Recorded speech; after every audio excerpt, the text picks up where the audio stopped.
So let's go ahead and talk about the operations and maintenance on the BR3512. One of the cool things about the BR3512, it's a very, very simple unit to operate and definitely to maintain.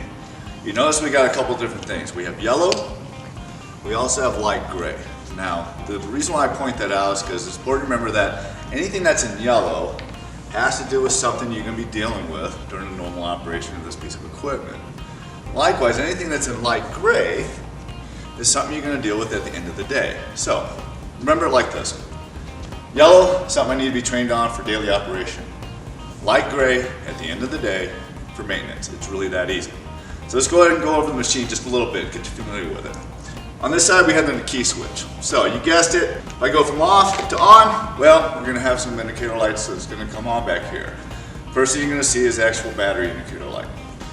So on this side over here, we actually have the water flow. Now you're gonna see we have a minimum, we have a maximum.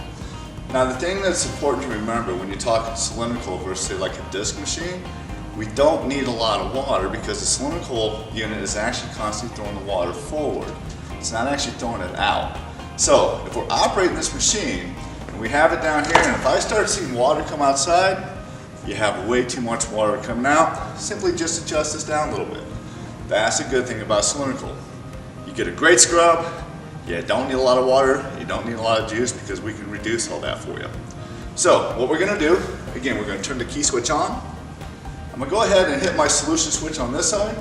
Now you're also going to notice we have an eco mode switch over here. Now if it's on, the eco will actually be eliminated for you.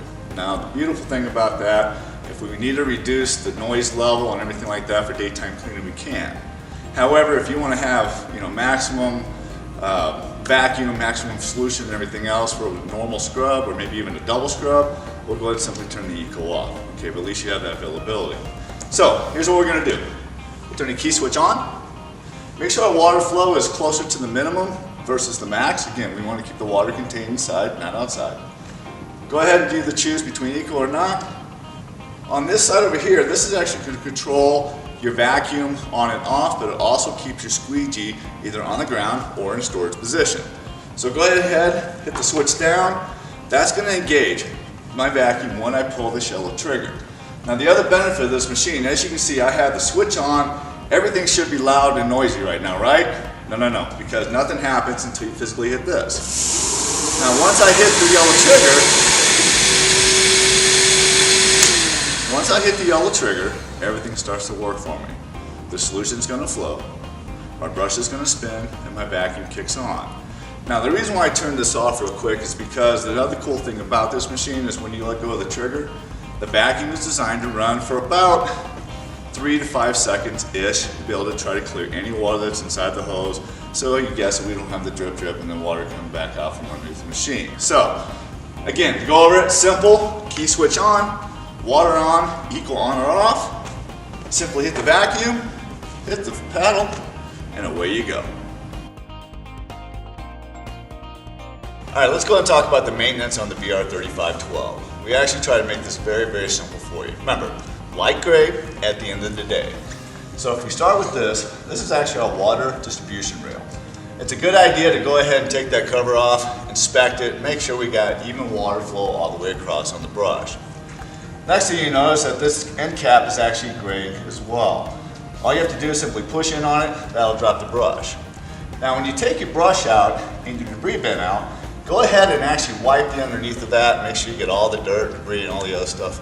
So that way next time we use it, when it gets wet, it doesn't redeposit back on the ground again. Next thing we have back here is the squeegee assembly. Make sure you take that off, clean the inside of it, inspect it, because remember, this needs to work well too, because we need a dry floor. Next thing we have here, even though I know this is yellow, this is actually our recovery tank. It's a good idea to obviously drain this, make sure it's nice and clean, get something inside there and kind of swirl it around. So this, and then the other thing I want to point out is this is our recovery tank lid. So it's a really good idea to go ahead, cut this open. That way it's nice and dry next time we need to use it. Now, once you get through all this, wipe the machine down, make sure it looks good. Last but not least, plug it into the wall. Why? Well, because it needs to be charged for next time around. This is all you need to know as far as the maintenance of the BR3512.